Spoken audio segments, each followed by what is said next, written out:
Hi, this is Scott with the Confluence Fly Shop up in Bellingham, Washington. We are going to tie a really super simple bluegill fly.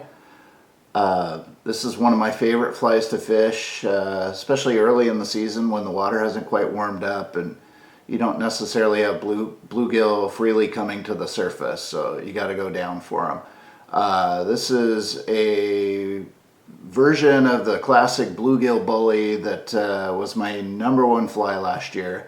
I call it the Bespeckled Bully. Almost sounds like a character out of a Harry Potter novel, but I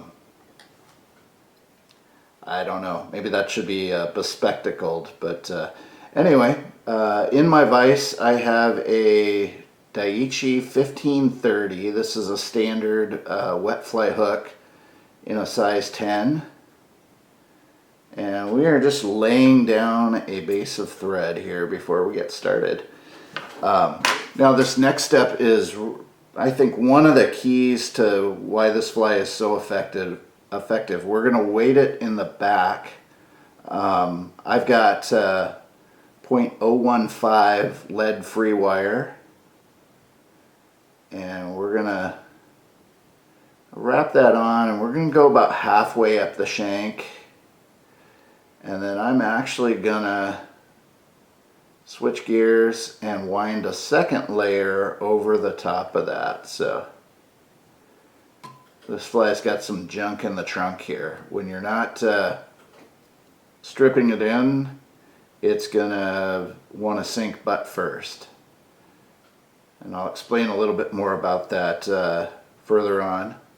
For thread, I'm just using a 70 Denier Ultra thread or equivalent. And what I'm doing now is just kind of building up a little bit of a ramp at either end of the lead wraps there. That's going to help so that when we wrap the body, we're not going to have our body material kind of jump the track. We're really going to make this fly bulletproof and put a little bit of brush on Zap-A-Gap in there.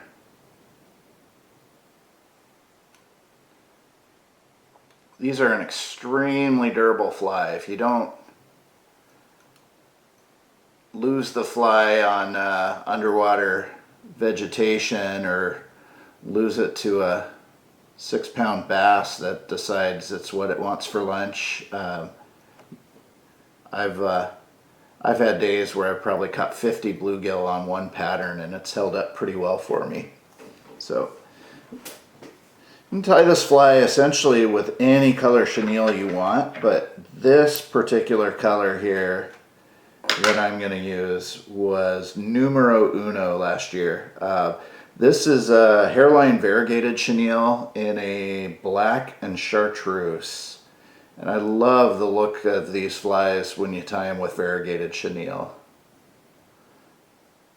They just look so buggy, and this black and chartreuse was just deadly. Alright, now that we've got that in place, we're going to go ahead and wind that on there.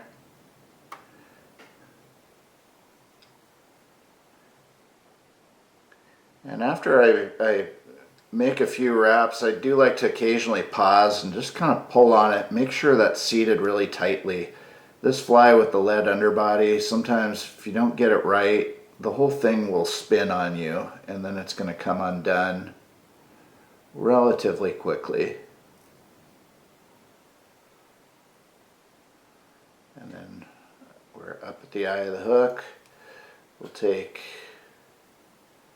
3 or 4 wraps to capture that chenille, and then I'm going to take some wraps in front of it.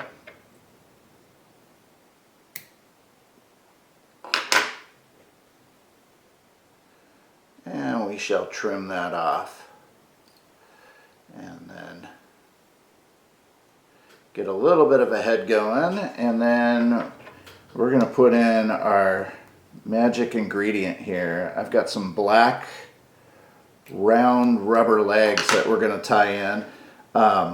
You can't quite see it here, but this is actually 2 legs together. I'm going to leave them connected for now.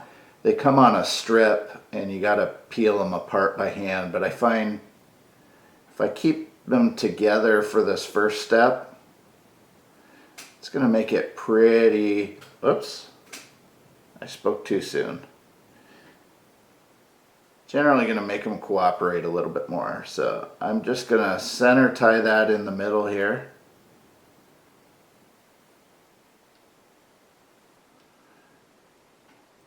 And then I'm going to pull back and really stretch that material back so I can compress it as much as possible to get a little head created on this thing.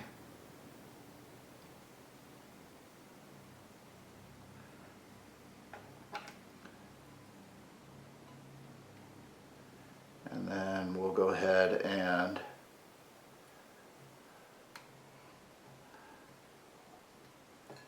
whip finish.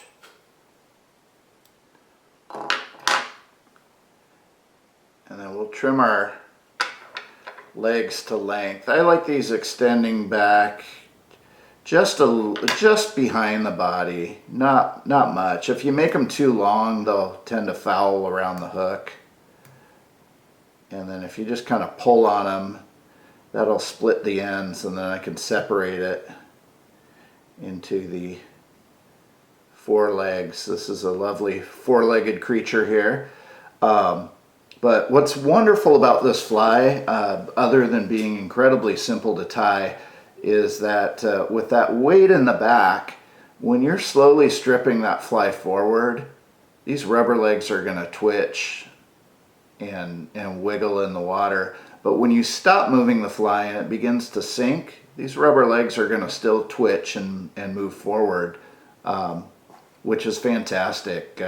Even the simple panfish will sometimes sit there and study your fly for what seems like minutes before they decide to take it. And the more that thing can be moving despite anything you're doing, I think the more they tend to like it. But give this one a tie.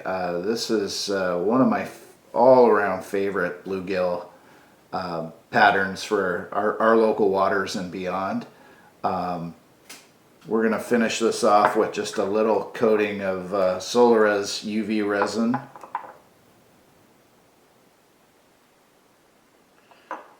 Again, just to make that as durable as possible. And we'll just, the brush is sometimes a little unruly, so you can get a little bit on your bodkin.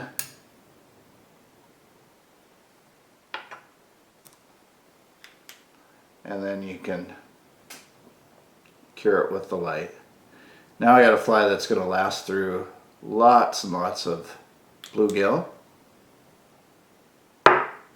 And there you have it, the Bespeckled Bully. Tie up a few.